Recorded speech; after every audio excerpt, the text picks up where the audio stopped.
Hello. Regular evaporated milk is so handy to have for so many things in your food supply, partly because it's shelf stable for quite a while. It's going to have a shelf life of more than a year. And so these 12-ounce cans have a cup and a half of milk in them, but it's condensed milk, so that makes 24 ounces of milk that you would use in baking. I knew that I could use it for things like mashed potatoes and cheesecake because I knew that when I run out of milk in the refrigerator. But I just had the idea that maybe you could use it for whipped toppings. So sure enough, you Google whipped evaporated milk, and there's all kinds of recipes in there. They're pretty much all the same. They pretty much call for a cup, about a cup, which is going to be less than this can. I would just go ahead and use the whole can myself. But you take at least a cup of this and put it in a glass bowl or a metal bowl, stainless steel bowl. And then you put the beaters in the bowl and you shove the whole thing in the freezer. And this whipped topping apparently doesn't hold its consistency that long. It's not something that you're going to want to stick back in the fridge like Cool Whip. But you just put the whole bowl in the milk.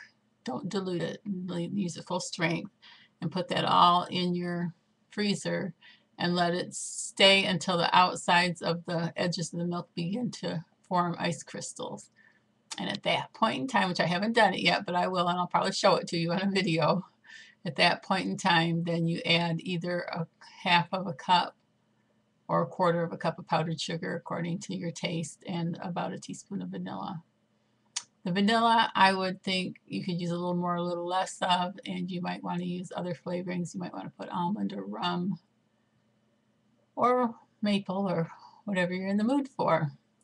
So you just whip it until it forms into peaks. Now they did have one recipe that also used a little bit of gelatin, and I think I have to look it back up again. I think it was like a tablespoon of water, and you heat it with a little bit of hot water and the gelatin and dissolve that, and then let it cool before you add the other ingredients or whip it in or something. I'll have to look it up.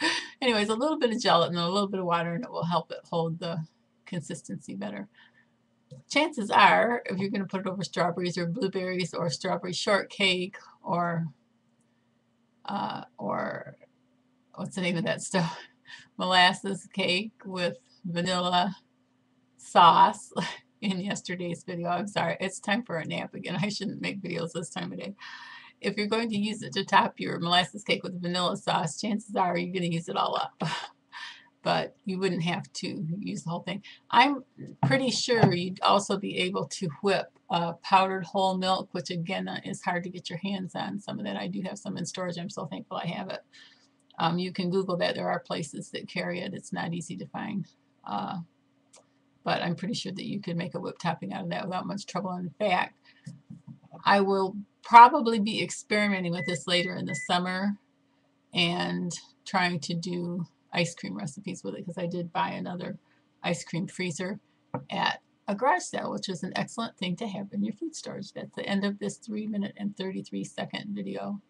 Thank you. Enjoy your whipped topping.